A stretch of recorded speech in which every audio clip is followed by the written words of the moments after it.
Have you ever felt like you're playing a game, but you don't know all the rules, like everyone else? Got a secret manual that you just missed. You're doing all the right things, working hard, being a good person, setting goals, but something still feels off. You see people who seem to have it all figured out, and you wonder, what's their secret? What are they doing that I'm not? Well, today, I'm going to share something with you. It's not a magic pill. It's not a get-rich-quick scheme. It's something so fundamental, so deeply ingrained in our experience, that most of us completely overlook it. But once you see it, you can't unsee it. And it has the power to change absolutely everything. Stick with me, because this isn't just another self-help tip. This is about rewiring the very foundation of how you experience your life. So, what is this big secret that everyone is missing? It's this. You are not your thoughts. You are the one who is aware of your thoughts. Let that sink in for a second. You are not the voice in your head. You are the listener. Think about it right now. You can notice your thoughts. You can observe them coming and going, like clouds in the sky. There's the thought about what you need to do later, the thought about what someone said yesterday, the thought about this video. If you can observe them, who is the observer? That's you. The real you. This might sound simple, almost too simple, but its implications are massive. Most of us live our lives completely identified with our thoughts. We believe every single thing that little voice in our head says.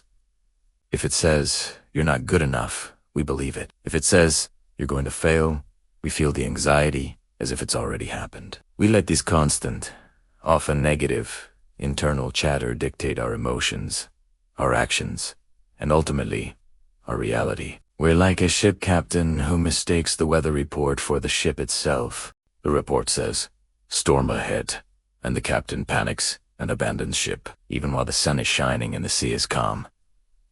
Your thoughts are just the weather report. They are not the ship. They are not you. So, how do we start to create this separation? How do we go from being tangled up in our thoughts to becoming the calm, steady observer? It starts with a simple practice. Mindfulness. And don't worry, you don't need to sit on a cushion for hours. You can practice this right now. Just for a moment, bring your attention to your breath. Feel the air coming in and feel it going out. As you do this, your mind will wander. A thought will pop up. Maybe it's this is silly, or I have so much to do. The moment you notice that thought, you've done it. You've just become the observer. Don't judge the thought. Don't fight it. Don't try to push it away. Just notice Italiano. Label it, if you like. There's a thought about my to-do list. And then gently, kindly, bring your attention back to your breath. Every time you do this, you are strengthening a muscle. You are training your brain to recognize the difference between you and your thoughts. Think about it like this. Your mind is a waterfall. The thoughts are the water, constantly rushing, powerful, and noisy. For most of your life, you've been standing right under the waterfall, getting pummeled, unable to see or hear anything else. Mindfulness is the act of taking one step back, just one step. Suddenly, you're not in the waterfall anymore. You can see the water, you can hear it, but you are not it. You're standing on the bank, watching it flow by. From this place of observation, everything changes. Your emotions are no longer in control. When a wave of sadness or anger comes, you don't have to be swept away by it. You can observe it. You can say, I notice the feeling of anger is here.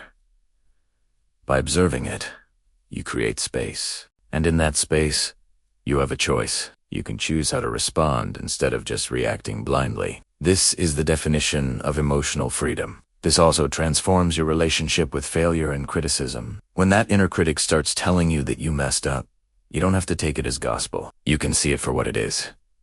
Just another thought. A pattern of thinking your brain has developed over years. You can thank your mind for trying to protect you, and then choose to focus on a more constructive thought. You can choose to see the failure as a learning opportunity. This isn't about positive thinking or ignoring reality. It's about recognizing that most of our suffering doesn't come from our external circumstances. It comes from our interpretation of those circumstances, those stories our minds tell us about them. Two people can experience the exact same event. Say, losing a job. One person's mind tells them, "This is a catastrophe. I'm a failure. My life is over." And they spiral into depression. The other person's mind might still generate fear, but because they are the observer, they can see those thoughts and choose a different story. This is scary, but it's also an opportunity. What can I learn from this?